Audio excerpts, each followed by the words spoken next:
madaming iiyak dito.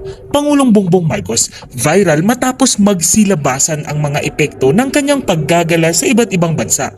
Naku po, ito na talaga ang sinasabi ko mga kababayan, na hindi talaga basta-basta maitatago sa taong bayan ang totoong nangyari sa mga pinupuntahan ng ating Pangulo. Darating at darating ang araw na lalabas talaga ang mga epekto nito. Eto matindi mga kababayan, imagine sa haba ng panahon, ngayon lang ito mangyari sa buong kasaysayan ng Pilipinas sa panahon pa mismo ni PBBM. Kaya naman mga kababayan, wag na natin itong patagalin pa. Samahan niyo ako at sabay-sabay nating alamin ang mga maiinit na balita sa araw na ito. Breaking news, mainit-init na balita mga kababayan. Pangulong Bongbong Marcos, ginulat ang lahat ngayong araw matapos opisyal na i-anunsyo ng Australian Department of House Affairs ang makabuluhang pagpapalawak ng Work and Holiday Visa Program na tinatanggap na ang mga mamamayan ng Republika ng Pilipinas simula July 1, 2024. Bago tayo magpatuloy mga kababayan, matatandaang noong September 8, 2023, nilagdaan ng Pilipinas at Australia ang isang Memorandum of Understanding sa pagpapatatag ng Work and Holiday Visa Program. Ano nga ba ang ibig sabihin ng Work and Holiday Visa Arrangement? Ang visa na ito ay nagpapahintulot sa mga taong may edad na 18 to 30 years old na magkaroon ng pinahabang bakasyon sa Australia at magtrabaho upang tumulong sa pagpupondo sa kanilang mga paglalakbay.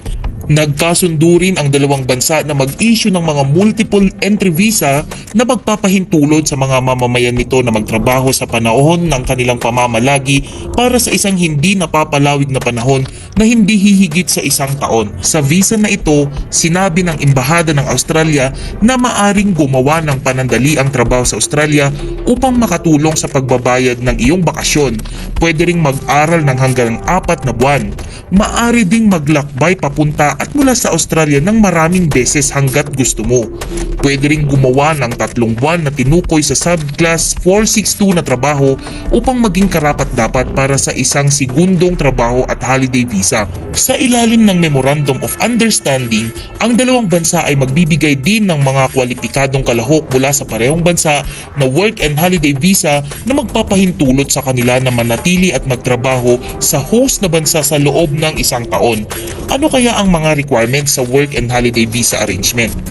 Isa sa mga kinakailangan ay sapat na pondo para suportahan ang sarili habang nasa Australia.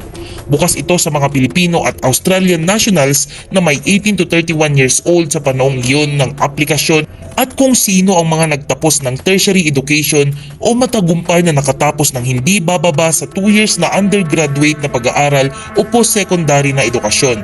Dapat nilang matugunan ang mga kinakailangan na kalusugan, karakter at pambansang seguridad at mayroong medical at health insurance para sa tagal ng kanilang pananatili. Sa mga interesadong aplikante mga kababayan, kinakailangan lang na magkaroon ng pasaporte mula sa isang karapat-dapat na bansa kasama na ang Pilipinas. 18 hanggang 30 years old na gulang, mag-apply mula sa labas ng Australia, hindi sinasamahan ng mga bata na umaasa at mag-apply na mag-isa.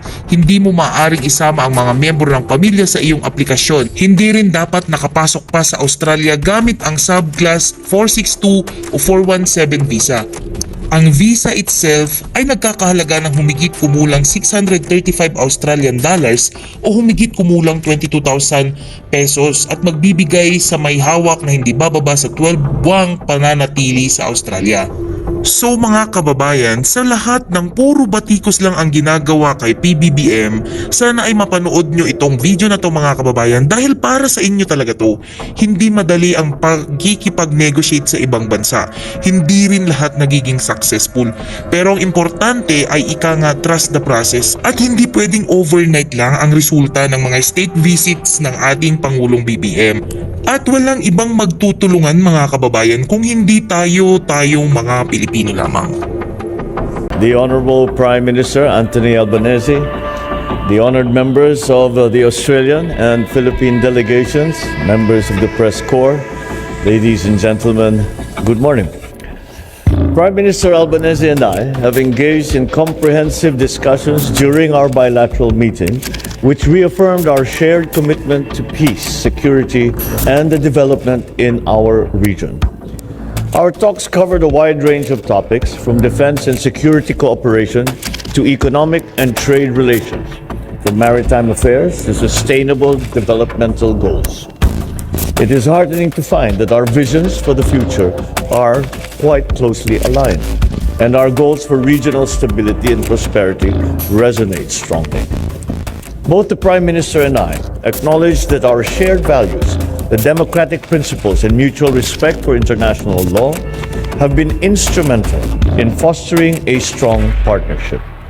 Our commitment to these ideals has guided our path forward as we address the complex challenges facing our region and the world at large. We also recognize the importance of a stable and secure environment that benefits not only our own citizens, but also contributes to the greater global good. The Philippines and Australia share a long history of cooperation and an even longer history of friendship. And it is fitting that we gather here today to commemorate the elevation of our relations from a comprehensive partnership to a strategic partnership, a very, very important development for us both. This signing of the Joint Declaration of Strategic Partnership signals our mutual commitment to deepening collaboration across a spectrum of areas that are vital to both our country's growth and prosperity. Furthermore, the agreements signed and witnessed today symbolize our joint determination to enhance our cooperation across various domains. From development to cultural exchanges, these agreements represent a tangible commitment to work together for the betterment of our two nations. I'm confident that these partnerships will drive innovation, create opportunities, and foster deeper understanding between our peoples. As we look ahead, our shared responsibilities as strategic partners become even more profound. The evolving dynamics of our world demand collaboration that is proactive, innovative, and adaptable. By leveraging each other's strengths, we can amplify our collective impact and contribute positively to the challenges and opportunities that lie before us. Let the elevation of our relations to a strategic partnership usher in a brighter and more prosperous future for both our peoples. Thank you, and good day to you all. Well, thank you, President Marcos, for your very warm welcome here in the Philippines. It is an honour to be on my first visit to the Philippines as Prime Minister and to be the first Australian Prime Minister to conduct a bilateral visit to the Philippines in 20 years. For more than 3/4 of a century, Australia and the Philippines have been bound by strategic trust, shared values and mutual cooperation. Australia is honoured to count Philippines as a close friend and from today, a strategic partner. Our friendship is underpinned by trust and respect as well as a shared vision for the region.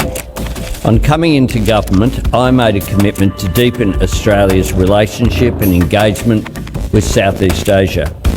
Our histories are deeply intertwined and our futures are too. Australia is working with our partners, including, of course, the Philippines, to shape a region where sovereignty is upheld and economic cooperation is underpinned by international rules-based trade. A region that is open, stable and prosperous, with ASEAN at its centre. Our economic future is also with Southeast Asia, and we're determined to grow trade and investment for our shared economic prosperity. And just earlier this week in Jakarta at the East Asia Summit, I invested Australia's Southeast Asia Economic Strategy to 2040, which is aimed at increasing our two-way trade and investment.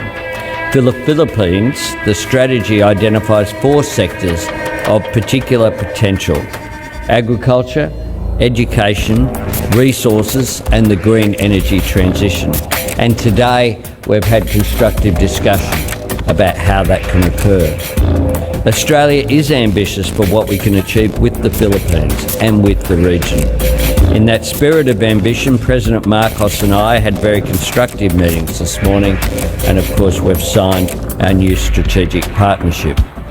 This elevation is an important symbol of the strength of our relationship and our shared commitment to do more together. We discussed strengthening our cooperation on regional and national security. We agreed to formalise an annual Defence Ministers meeting. Australia works closely with the Philippines to support peace and stability in conflict-affected Mindanao. And I'm pleased to announce today a new 5-year program to help further reduce violent conflict, reintegrate former combatants and improve community development and livelihoods, particularly for women and those in vulnerable situations. The President and I also discussed the importance of people-to-people ties between our two nations. More than 400,000 people of Filipino heritage call Australia home, many of them in my electorate, Mr. President, building strong bonds between our people. These people-to-people links will be further strengthened by the new reciprocal work and holiday visa arrangements which we're announcing today. Educational and institutional links will continue to play a key role in our bilateral relationship. And I am pleased today to announce that we are doubling the number of Australia Awards scholarships available to students from the Philippines. We're also supporting the re-establishment of the Philippines Institute at the Australian National University, which will boost partnerships between Australian and Filipino academic institutions. And I'm pleased that we've signed today a Memorandum of Understanding backed by $4.4 million in Australian funding, focused on collaborative research to assist the Philippines to develop its own national soil health strategy. Working together, I'm confident Australia and the Philippines can rise to meet the new challenges and help to realise our vision of an open, prosperous, peaceful and stable region. I thank you very much, Mr. President.